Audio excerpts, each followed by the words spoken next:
आज हमारा डेलीगेशन मेरे साथ माननीय बंसल जी हैं, वासनिक जी हैं और अन्य मित्र हैं। चुनाव आयोग गए, हमने 2-3 अहम मुद्दे उठाए हैं। चुनाव आयोग ने हमें सब्र से सुना। सबसे पहले और सबसे अहमियत वाला मुद्दा है कि एक बेशर्मी से जो वक्तव्य आ रहे हैं कर्नाटक चुनाव के संबंध में,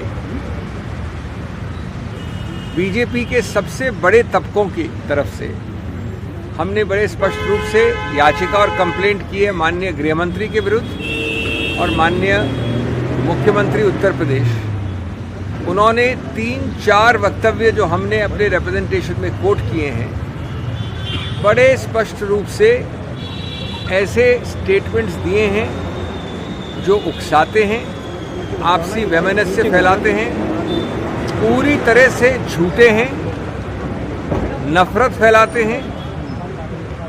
हमारे अनुसार एक में कम्युनल राइट्स की तरफ रेफरेंस है, कई और वक्तव्यों में अल्पसंख्यक समुदाय के विषय में संकेतात्मक बड़ा स्पष्ट कहा है और सबसे महत्वपूर्ण कांग्रेस के विरुद्ध साफ झूठे आरोप कि कांग्रेस ने कहा कि अगर हम आएंगे पावर में तो हम रिहा कर देंगे इन सबको, एक बैंड ऑर्गेनाइजेशन के सदस्यों को। जब हमने चुनौती दी कि बताए कहाँ है कांग्रेस थे अपने मैनिफेस्टो में, अपने बयान में, अपने स्टैंड पे, तो कुछ ऐसी चीज़ सामने नहीं आई। इसके बाद हमने चुनाव आयोग को बताया कि ये आदर्श संहिता का तो बड़ा ही एक नंगा उल्लंघन है, ज़बरदस्त और व्यापक उल्लंघन है। साथ साथ कई सारे फौजदारी प्रावधान इसमें लगते हैं ऐसे वक्तव्यों में। आप लोग जानते हैं उनका नंबर 153 है, वैमनस्य फैलाना, नफरत फैलाना, 505। उसके अलावा चुनाव के दौरान झूठे वक्तव्य करना। तीसरा हमने बताया चुनाव आयोग को कि उच्चतम न्यायालय ने बहुत स्पष्ट रूप से कई बार कहा है, और एक उदाहरण दिया हमने अमीश देवगन का केस जो 2021 में आया था उच्चतम न्यायालय में, जहां कहा गया है कि जितने आप बड़े पद और ओहदे पे हैं उतना ही आप पे जिम्मेवारी ज़्यादा है, उतना ही आपका वक्तव्य हम और ध्यान से देखेंगे और वो उतना ही ज़्यादा गलत होगा क्योंकि आपका ओहदा, आपका पद ऊंचा है। नंबर 3 हमने कहा कि ये बराबरी समतल ज़मीन को गैर बराबर करता है और इसलिए ये स्वतंत्र निष्पक्ष चुनाव पर आघात करता है, और स्वतंत्र निष्पक्ष चुनाव और गणतंत्र और लोकतंत्र हमारे संविधान के मूल ढांचे का एक अभिन्न अंग है। तो इसलिए चुनाव आयोग एक बहुत महत्वपूर्ण दायरे का पुलिसमैन है और उसको तुरंत एक्शन लेना चाहिए। उसको तुरंत एक्शन इसलिए भी लेना चाहिए क्योंकि चुनाव के समय बहुत कम होता है और कितना भी बड़ा पद हो, कितना भी बड़ा नाम हो, कितना भी बड़ा ओहदा हो, कानून सबके लिए बराबर है। और इसलिए हमने अपनी बात अंत की ये कह के कि ऐसे लोगों को तुरंत चुनाव कैंपेन में शरीक होने से रोक देना चाहिए, बैन कर देना चाहिए। अभिषेक जी, जिस बीजेपी नेता ने आज सोनिया गांधी के लिए जिस शब्द का प्रयोग किया उसकी भी शिकायत की है, जो विश कन्या थी। हमने अभी वो आज ही हुआ है, कुछ ही घंटों पहले हुआ है, तो हमने औपचारिक कंप्लेंट नहीं दी है। लेकिन मैं आपको आश्वस्त करना चाहता हूं कि कानून के जितने भी अधिकार क्षेत्र हैं, और वो सिर्फ चुनाव आयोग नहीं है, इतना भद्दा, इतना भर्त्सना योग्य, इतना गिरा हुआ गटर लेवल का बयान, और हमको हर दिन लेक्चर मिलता है, उपदेश मिलता है कैसे बोलना चाहिए। आप देखेंगे कि जैसे पहले मंत्रियों ने, बड़े बड़े वरिष्ठ बीजेपी नेताओं ने कहा है इस प्रकार की चीज़ें और कोई एक्शन नहीं लिया गया है। हमारे मुखर और प्रखर प्रधानमंत्री चुप रहते हैं, वैसा ही इसमें भी होगा। लेकिन हम अपना सब अधिकार क्षेत्र कानूनी इसके विरुद्ध इस्तेमाल करने का पूरा अधिकार क्षेत्र